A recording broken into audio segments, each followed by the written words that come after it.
Okay, I'm trying to continue being patient through all of this, but not only did the devs not address anything about the Provocator, which needs a severe buff, or the On Point talent, they only talked about modifiers the entire time. They basically said that you should just refer to the patch notes when they release after this stream is over with.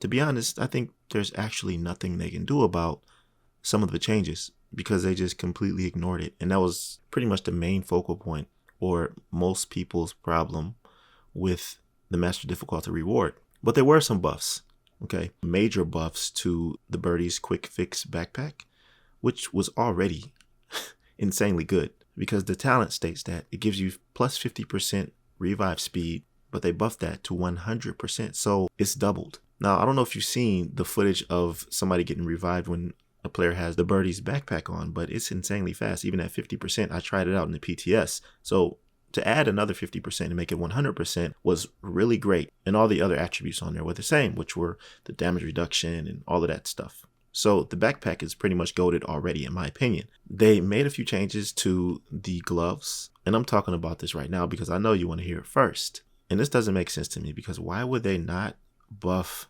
the Provocator chest piece at all? I mean, right now it's just going to be sitting in the stash and nobody's going to use it. There's no reason to use it in any build. Maybe a DPS build, maybe. And I'll talk about that in another video. But for tank builds, and if you want to be tanky or something like that, it's not going to be worth using at all. I don't know. This was pretty much a missed opportunity for the developers. Maybe they'll surprise us because they didn't tell us anything about it in the live stream. Maybe they're going to show it in the patch notes and surprise us. I don't know. As of me recording this video, they're not out yet, so I'm not able to see it. But I'll update you as I go along. But they did talk about the Exotic Exotic gloves. The gloves that give you a smoke bomb when your armor breaks. The cooldown is still 40 seconds. People said that should be cut in half to maybe 20 seconds. Or the cloud should damage the NPCs or something. It should do something else. They did change these gloves a little bit. They changed the attributes to critical hit chance and critical hit damage. And instead of it being an armor core, it's a weapon core. So they made it more DPS friendly so you can deal more damage when that cloud procs. Another change they made was to the Oxpecker. I already felt that this was a great exotic. The new SMG that's based off the MP7 is just amazing. But the small change they made to this was actually a good one. They gave it 10 more rounds since you have to shoot enemies in order to get your shield's health back. And I think this was a good change because when I was in the PTS, I would run out of ammo and I would just barely kill the NPC to keep my shield up. So this was actually a good change. Refactor got a buff too.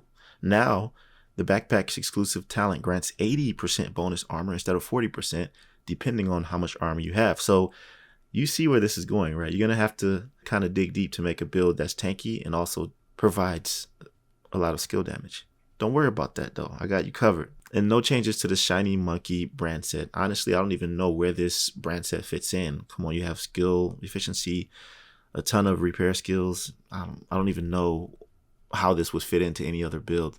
It's just a bad brand set in my opinion. And once again, there was no mention to the Provocator being changed, which is something that you guys should have addressed. I don't know why you didn't do that. Come on now, the birdies and nothing to the Provocator. Anyways, the entire stream was basically about modifiers, okay? I don't know how you feel about this, but modifiers are not really that interesting to me for them to be like a main concept in the game going forward. They're spearheading everything with modifiers, like giving you incentives to use them, more XP. And honestly, the reason why I don't really enjoy them that much is because they make modes like legendary and higher level difficulty easy mode, pretty much. I was playing the PTS with the Oxpecker and a shield, and I literally face tanked 3 chungas because I was in that mode where I was pretty much unstoppable. Not only does it increase your DPS, but it increases your skill damage all the way up to Overcharge.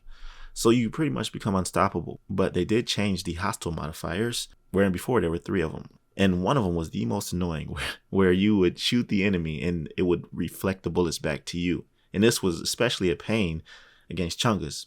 When you were in a certain range, you would shoot the enemy and that damage would be reflected back to you. It was insane.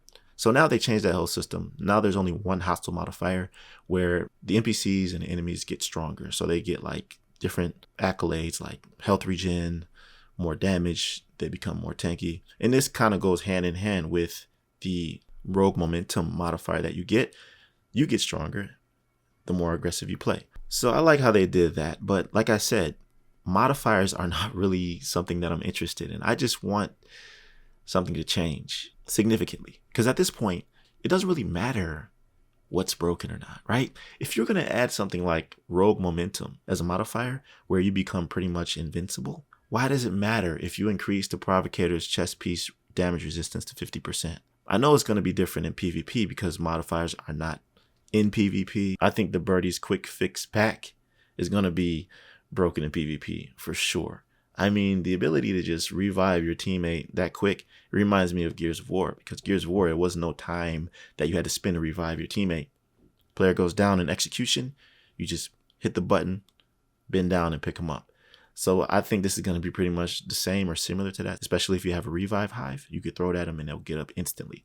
So I could see some really good build combinations with this backpack. I didn't stay for the Q&A section, but before that they talked about Twitch drops and things that they're going to do in the future. And they showed a trailer for Agent Kelso. She's finally out of the shadows, and that's what this whole patch is about. The burden of truth. What is she going to reveal? What is she going to talk about? So I hope this is telling, and I hope we get some good information and some interesting story arcs and narratives for the future of where the story is going. But ultimately, Division 2 has passed its time. They need to go to another installment. And you know what that rests on, right?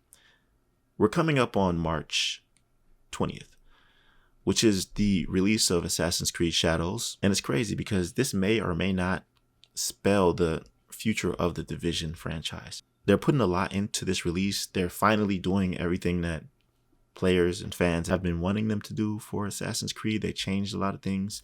I discussed a lot of what they've done to Assassin's Creed Shadows in my other video, but many players are thinking it may be too late. Because you're in this position, Tencent won't even buy you, because when you were in negotiations for that, the Guillemot family did not want to relinquish control, so that sale fell through. So now Ubisoft, a massive company, is up in the wind, up for grabs for the highest bidder. So what's going to happen with that? We don't know. They have a lot of things coming in the future months, but we don't know what that is. And they discussed briefly that we're in the year 6 anniversary. Pretty much. It was very vague. But overall, I like the buffs. But as I said, we needed to talk. And this is what I mean. Because it's more of the same. And after a few months, I just believe this is going to get stale again. So it's going to be like the same cycle that we've always been, which is unfortunate. And as I said, I'm just riding this wave to see where it goes. Let me know what you think about this in the comment section below. Are you excited about what's coming? What are you most looking forward to using in the new patch tomorrow? And do you think this story is going to take us anywhere interesting? I appreciate you for listening to me until the end. If you like this conversation, make sure you like the video. Don't hesitate to subscribe to my channel. If you're new here, come join the family. I'll see you in the next one. Be right out.